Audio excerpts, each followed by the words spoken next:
Bonjour les amis, bonjour tout le monde, comment allez-vous? Bienvenue sur la chaîne Fabelec en ce jeudi 27 mars 2025, j'espère que vous allez bien. Écoutez, j'ai pas mal bossé ce matin, là c'est la petite pause avec le soleil qui fait du bien. Et puis aujourd'hui je vais répondre à une personne qui est un peu inquiète par rapport au fait du nouveau placement des compteurs par rapport aux anciens. Vous le savez, on place les compteurs intelligents.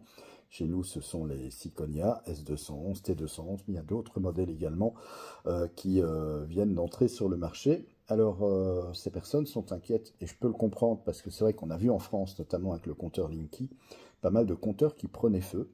Et là aussi en France, d'ailleurs, ils se sont demandé, mais enfin, le compteur Linky est dangereux, mais en réalité, ce n'est pas le compteur Linky qui est dangereux. Le compteur Linky, il est, je vais dire, de fabrication de qualité, ça, il n'y a pas de souci, il n'y a pas à remettre en doute, je vais dire, la qualité de ces compteurs. Par contre, le problème vient du fait que les techniciens qui les placent rapidement.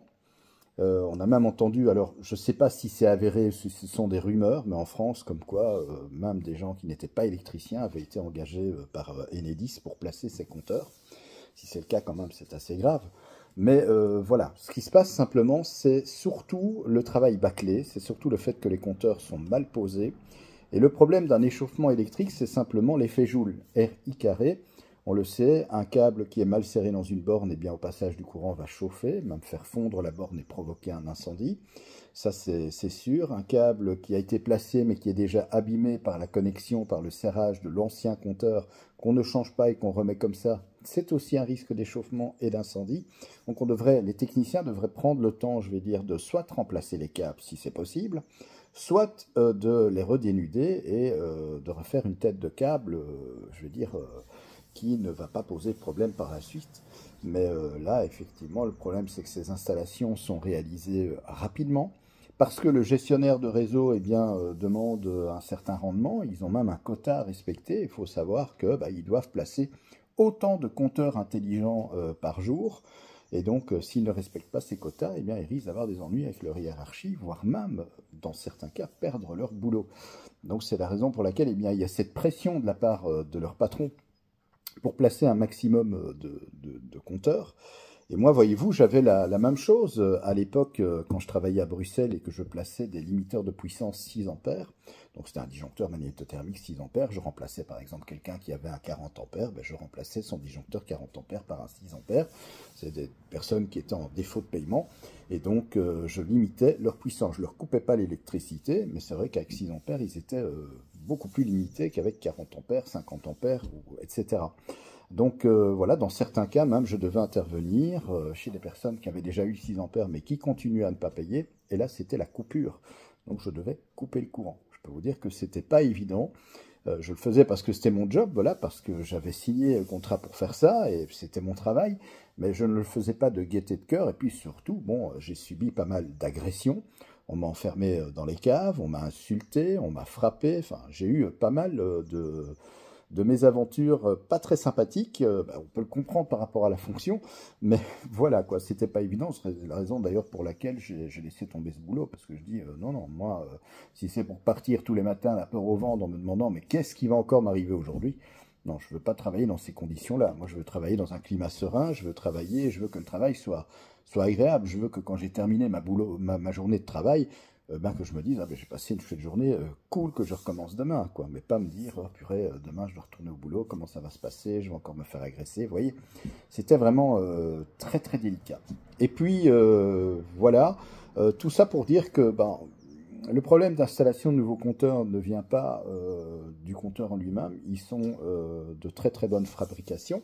En ce qui nous concerne en Belgique, c'est la société Sagemcom, ce sont des compteurs français en réalité, qui sont fabriqués, des Syconia, mais ils sont de très bonne fracture, donc c'est-à-dire avec des composants électroniques de bonne qualité, même le relais et ses contacts sont d'excellente qualité.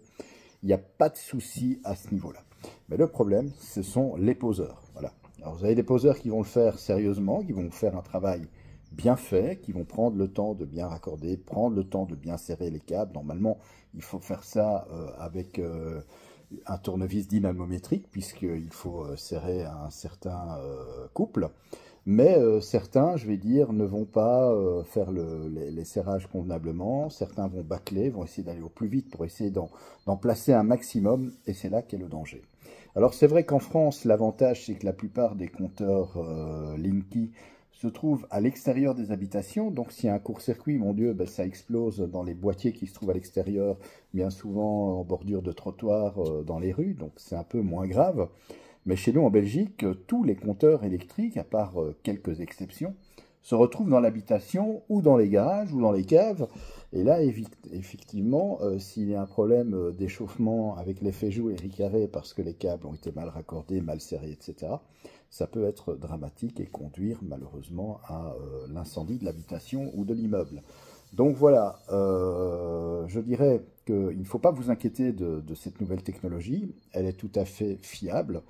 Mais c'est vrai que certains techniciens font leur travail de manière bâclée. Et c'est ce qui conduit à des accidents, tout simplement.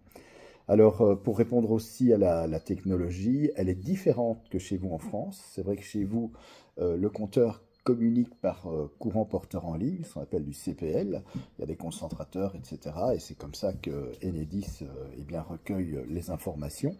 Chez nous, en Belgique, c'est différent. Ces compteurs Sagemcom Syconia fonctionnent simplement en transmettant les données avec la 4G ou la 5G. Donc voilà, c'est via le réseau téléphonique mobile. Il y a une carte SIM à l'intérieur qui fait que il travaille avec certains opérateurs. Je ne peux pas vous dire lesquels. Est-ce que c'est Orange? Est-ce que c'est Proximus? Est-ce que ça? Je ne sais pas. Mais en tout cas, voilà, c'est comme ça que ça fonctionne et c'est comme ça que le compteur transmet ses données et notamment la puissance que vous avez consommée en kilowattheure. Voilà, c'est comme ça que les données se transmettent. Alors, il y a aussi, concernant ces compteurs, est-ce que c'est vrai que certains appareils, ouais, je pense par exemple à des tacs de cuisson, plaques de cuisson, ou encore des fours à micro-ondes, lave-vaisselle, lave-linge, qui communiquent directement avec le compteur pour dire hey, « c'est moi le lave-linge, je viens de me mettre en route ». Alors, c'est vrai que certains appareils électroménagers récents fonctionnent de cette manière-là, mais dans la plupart des cas, en fait, ce que chez nous en Belgique, Enedis, Sibelga, Reza, etc., suivant la région dans laquelle vous êtes, ne recueillent que des informations, je vais dire, globales. Ils savent ce que vous avez consommé. Maintenant, c'est vrai qu'ils peuvent dire, ah tiens, là la personne est rentrée chez elle, puisqu'il y a un pic de consommation, il n'y avait rien avant. Ils savent le dire. Mais maintenant, de dire avec détail, ah ben le gars il a allumé son four, ah ben là le gars il a allumé sa télé, non. Bien sûr que non, sauf bien sûr, ça c'est toujours le problème avec les appareils intelligents, c'est vrai que si maintenant la télé transmet au compteur pour dire je suis la télé, je viens de m'allumer, là évidemment ils sauront que vous regardez la télé. C'est vrai que, bon, ça pose problème sur l'atteinte à la vie privée, hein, ça c'est certain, mais de manière globale, le compteur, lui, il va donner les informations concernant eh bien, la consommation du client, point barre, quoi. Voilà, il va aussi dire s'il y a des pics de puissance, de courant à certains moments, mais ça n'ira pas au-delà. Voilà, donc pour résumer, ces compteurs sont fiables. Bien sûr que tout dépend de la manière dont ils sont posés, c'est bien là le danger. S'ils sont posés, je vais dire, par des techniciens sérieux qui font leur travail sérieusement, qui prennent aussi le temps de le faire bien, ben, ça ne pose pas de problème. Si maintenant, effectivement, on a affaire à des techniciens qui font une course contre la montre et qui bâclent leur boulot, là, effectivement, c'est comme ça qu'on en arrive à des problèmes, des soucis, voire des drames. Voilà, merci d'avoir regardé cette vidéo. Je vous souhaite un bon jeudi, je vous souhaite une excellente journée, ainsi qu'une très belle fin de semaine, et je vous embrasse très fort.